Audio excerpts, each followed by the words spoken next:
Have you ever faced something so big it made you feel small? Not just physically small, but invisible, powerless, forgotten. Maybe it was a decision you couldn't make, a diagnosis you didn't expect, a fear that kept you up at night, or a silence that screamed louder than words. Life sometimes brings us to valleys we didn't choose, battles we don't feel ready for, and enemies we were never trained to fight. And in those moments, we wonder, where is God? But the truth is, God doesn't need you to be the strongest, the loudest, or the most experienced. He just needs you to believe. Today, I'll tell you the story of a boy who had no sword, no armor, and no army, just 5 stones, and a faith that would bring a giant to his knees. This is the story of David and Goliath, and the day faith defeated fear. The morning sun rose over the valley of Elah, painting the hills in golden light, but there was no peace in that beauty, only dread. On one side of the valley stood the Philistine army, loud, confident. On the other side, the army of Israel, silent. Tents were pitched, spears stood in the dirt, but no one moved. For 40 days, every morning, like clockwork, a shadow would descend from a Philistine hill. Goliath, a warrior unlike any other, over 9 feet tall, armor of bronze, a javelin like a tree. His voice thundered across the valley. Send me a man to fight, just one. If he defeats me, we'll serve you. But if I win, you serve us.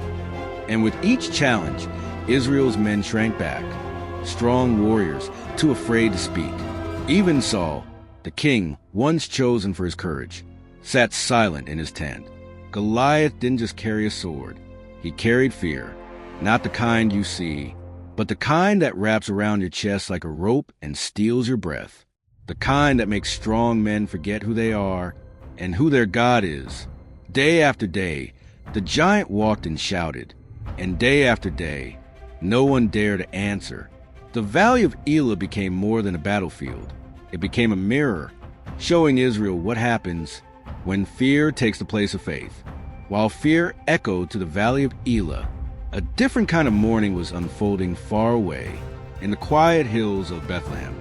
There, among the sheep and olive trees, was a teenage boy tending flocks with a staff in his hand and songs on his lips. His name was David. He wasn't a soldier.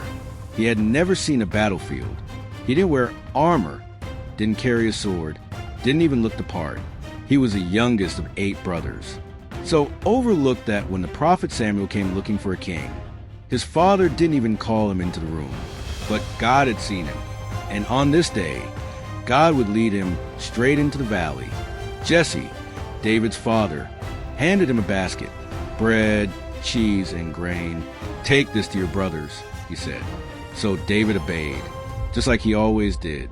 No one knew he was walking toward destiny. When he arrived at the battlefield, he didn't see warriors ready to fight. He saw a man hiding behind fear. He heard the voice of Goliath for the first time, loud, mocking, defiant, and something rose up inside him. Who was this Philistine that he should defy the armies of the living God? His brother Eliab turned red with anger. "What are you doing here? Who's watching your sheep? Go home." But David wasn't moved by insult.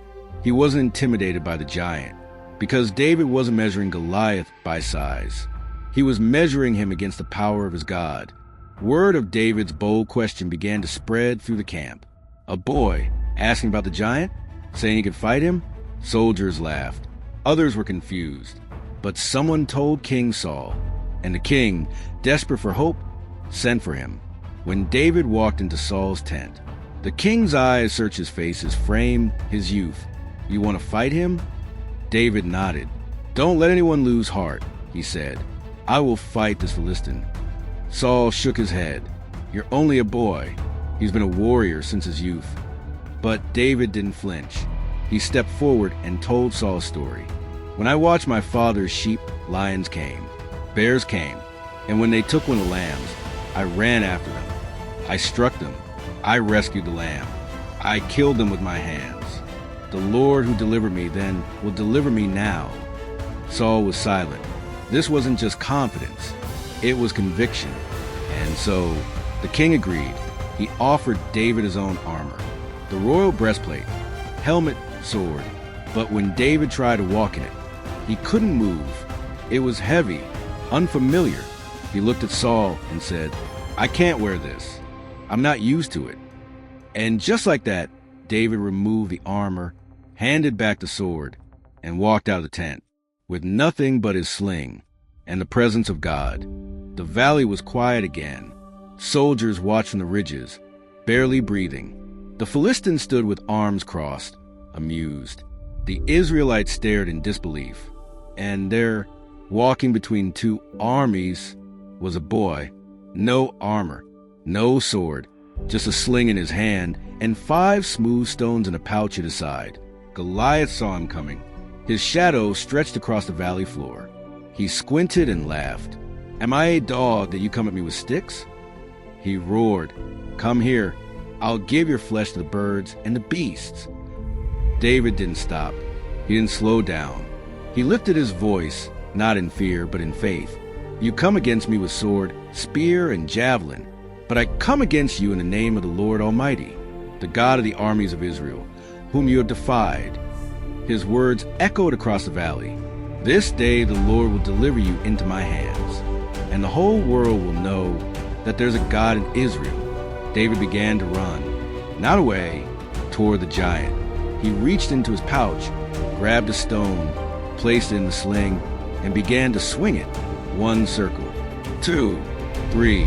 The tension in the air snapped as the stone flew through the sky. Time slowed, heart stopped, and then it struck. The stone hit Goliath right between the eyes. The giant staggered, then fell face first into the dust. Silence. For a moment, no one moved. Then the Philistines gasped. The Israelites shouted, "One boy, one stone, one unshakable God." And the giant was no more. The dust was still settling. Goliath's body lay motionless on the ground. And in that moment, everything changed. The mighty Philistine army turned in fear. The people who had mocked now trembled. The soldiers of Israel, who had hidden in silence, suddenly found their voices, and they ran, not from the enemy, but toward victory. But what really fell that day wasn't just a giant. It was fear. For 40 days, the people of God forgot who they were. They forgot who he was. But in one single moment, the faith of a boy reminded them all that God never left. He was still fighting, still defending, still calling. David didn't win because he was the bravest. He didn't win because he was strong. He won because he believed. When others measured the size of the threat, David measured the strength of his God. And through his faith, the nation remembered that the battle has always belonged to the Lord